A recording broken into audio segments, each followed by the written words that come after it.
Meron po tayong cocoa powder, almond powder, coconut powder, baking soda, and salt. Yan po ang ingredients ng ating gagawin. 2 eggs, avocado mash, and meron tayong monk fruit, and syempre ang ating yogurt, and syempre nilagyan ko din po ng cream, chia seed, and meron din po tayong vanilla.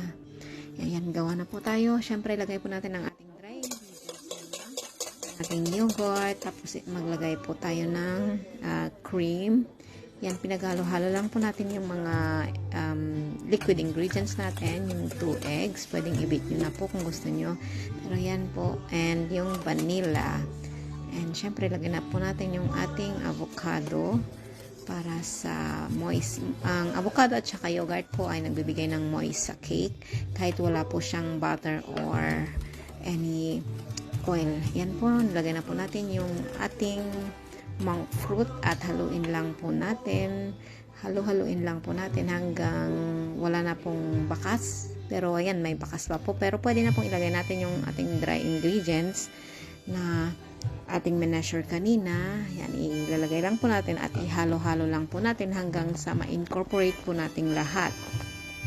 Hanggang sa wala na pong bakas ng flour. And yan nga po, it's ready.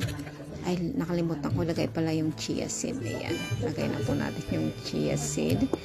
And meron na rin po tayong nagawang baking dish na may ano na po.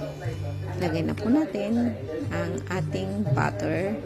And syempre, lutuin po natin ito sa oven ng 170 degrees for 35 minutes. And yan po, ayusin lang po natin para maganda-ganda yung kalalabasan. And syempre may tester po tayo.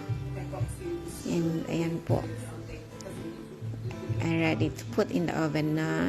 And ayan, luto na po. Nailagay na po natin siya sa oven. And meron tayong baking test na tinatawag. Pag lumabas po yung toothpick na wala nang sumamang crumbs, ibig sabihin luto na po. And meron po tayong ginawang avocado mousse made po sa avocado and yung bar of chocolate po, and naglagay din po ako ng konting monk fruit. Nilagay ko lang po siya sa food processor and pre-process hanggang maging smooth. And ayan nga po, pwede na pong pang frosting. Ready na po ang ating cake para sa aming anniversary. Ito po yung cake na ginawa ko nung anniversary namin. At ayan nga po. Thank you for watching.